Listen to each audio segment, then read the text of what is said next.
অপসংস্কৃতির আগ্রাসনের হাত থেকে দেশীয় সংস্কৃতিকে রক্ষা করতে এবং সাংস্কৃতিক জগতে একটি জাগরণ সৃষ্টি করতে সুস্থ সংস্কৃতির চর্চায় দীর্ঘদিন যাবৎ সারা দেশে কাজ করে যাচ্ছে মাটির সাংস্কৃতিক গোষ্ঠী। তারই ধারাবাহিকতায় সাংস্কৃতিক চর্চার হাত ধরে আসুক নবজাগরণ এই স্লোগানে জামালপুরে আলোচনা সভা ও সাংস্কৃতিক অনুষ্ঠানের আয়োজন করে মাটির সাংস্কৃতিক গোষ্ঠীর জামালপুর শাখা। শুক্রবার বিকেলে জামালপুর শিল্পকলা একাডেমিতে এই অনুষ্ঠানের আয়োজন করা হয়। মাটির সাংস্কৃতিক গোষ্ঠীর জামালপুর জেলার সভাপতি সুলতানা ইয়াসমিন সেতুর সভাপতিত্বে অনুষ্ঠানের প্রথম পর্বে আলোচনা সভায় প্রধান অতিথি হিসেবে উপস্থিত ছিলেন জামালপুর জেলা আওয়ামী লীগের সহসভাপতি ও সাংস্কৃতিক ফোরামের জামালপুর জেলা সভাপতি সৈয়দ আতিকুর রহমান সানা।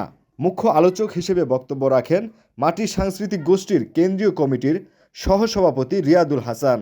সংগঠনের সদস্য অনামিকা হকের সঞ্চালনায় অনুষ্ঠানে বিশেষ অতিথি হিসেবে উপস্থিত ছিলেন মাটির সাংস্কৃতিক গোষ্ঠীর সাধারণ সম্পাদক মেজবাউল ইসলাম, বাংলাদেশ বেতার ও টেলিভিশনের কণ্ঠশিল্পী, গীতিকার, সুরকার ও সঙ্গীত পরিচালক সিরাজুল ইসলাম চৌধুরী, জামালপুর কাব্যকথা আবৃত্তি একাডেমির পরিচালক রবিউল ইসলাম রাসেল, সাংবাদিক ও মানবাধিকার কর্মী জাহাঙ্গীর সেলিম, মাটির সাংস্কৃতিক গোষ্ঠীর ময়মনসিংহ বিভাগের উপদেষ্টা রহমতুল্লাহ রানা, জামালপুর জেলার উপদেষ্টা মোহাম্মদ আনোয়ার হোসেন, মাটির সাংস্কৃতিক গোষ্ঠীর ময়মনসিংহ বিভাগের যুগ্ম সাধারণ সম্পাদক রোজিনা আক্তার, রাজশাহী বিভাগের উপদেষ্টা আশিক মাহমুদ, রংপুর বিভাগের উপদেষ্টা আব্দুল কুদ্দুস শামীম।